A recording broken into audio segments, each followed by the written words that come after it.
Saudara Presiden Jokowi membentuk Satuan Tugas atau Satgas Pemberantasan Judi Daring atau Online. Lalu seperti apa penanganan judi online selama ini? Saudara, kami kutip data dari Polri, sepanjang tahun 2023 ada 1.196 kasus judi online yang ditangani polisi.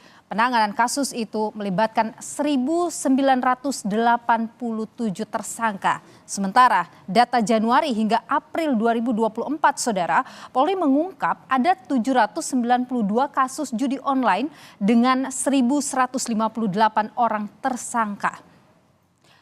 Pusat Pelaporan dan Analisis Transaksi Keuangan atau PPATK menyebut selama Januari hingga Maret 2024 atau di kuartal pertama 2024 nilai transaksi judi online mencapai 100 triliun rupiah. Jika diakumulasikan dengan tahun-tahun sebelumnya, menurut PPATK ini nilai transaksinya sudah lebih dari 600 triliun rupiah. Transaksi judi online yang menurut PPATK yang nilainya mencapai 600 triliun rupiah itu ada yang dikirim ke beberapa negara. Lalu bagaimana keseriusan pemerintah untuk memberantas judi online? Kami akan bahas usai tayangan berikut ini.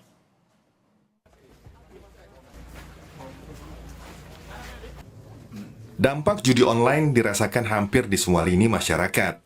Awal Juni lalu, seorang poluan di Mojokerto, Jawa Timur membakar suami yang juga polisi karena diduga sang suami kerap menghabiskan gajinya untuk bermain judi online.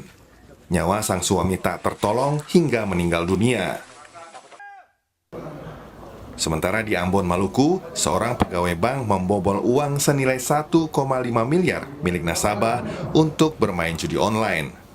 Pelaku menarik uang secara bertahap dengan jumlah bervariasi hingga dana habis.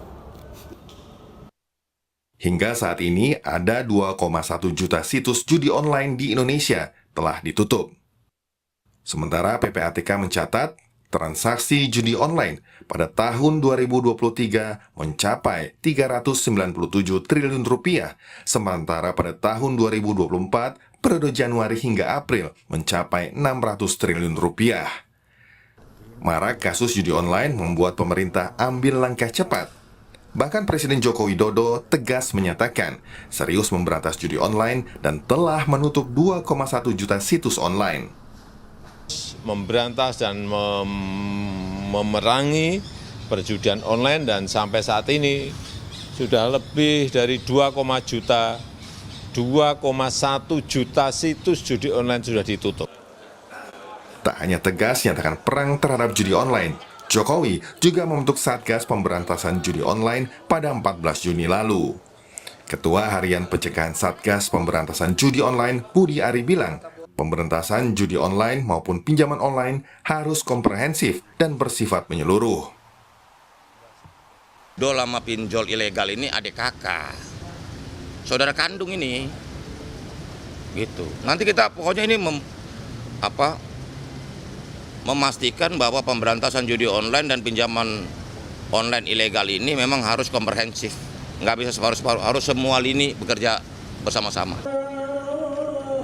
Menko Perekonomian Airlangga Hartarto menyebut tak ada anggaran bantuan sosial atau bansos untuk keluarga korban judi online di APBN. Airlangga mempersilahkan jika ada kementerian yang mengusulkan bansos untuk keluarga korban judi online. Tidak ada di dalam anggaran yang ada sekarang. Tentu kalau ada usulan program silakan dibahas dengan Kementerian Teknis. Sebelumnya, Menko PMK Muhadjir Effendi mengusulkan keluarga korban judi online masuk dalam penerimaan bantuan sosial atau bansos. Muhadjir menambahkan soal penegakan hukum, penyedia maupun pemain judi online diserahkan kepada polisi. Korban judi online itu bukan pelaku. Dan siapa korbannya? Korbannya adalah keluarga atau individu terdekat dari para penjudi itu yang dirugikan baik secara material, finansial maupun psikologis. Dan itulah yang nanti akan kita santuni.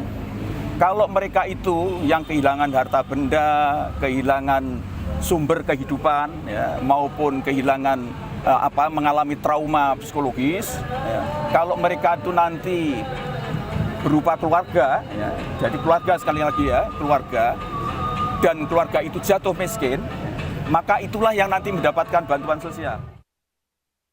Sementara itu, Ketua Bidang Fatwa MUI, Asrorun Niam melalui kutipan kompas.com bilang, tidak ada istilah korban dari judi online atau kemiskinan struktural akibat dampak judi online karena berjudi adalah pilihan hidup pelakunya.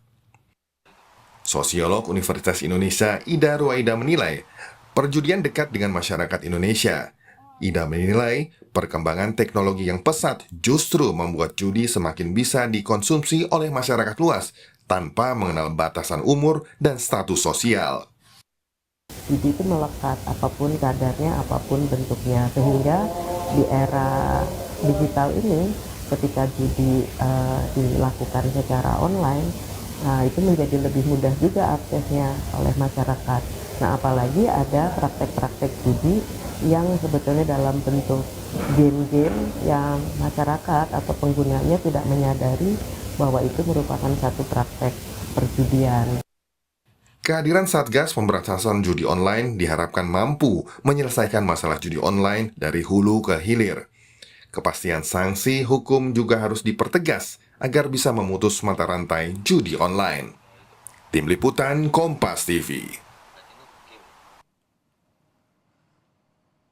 Sementara itu, Saudara Wakil Ketua Komisi 3 DPR RI Habibur Rahman mendapatkan sejumlah laporan adanya anggota DPR yang diketahui bermain judi online. Laporan beberapa anggota DPR bermain judi online telah masuk ke MKD DPR RI. Bahkan ada laporan datang dari pihak keluarga langsung.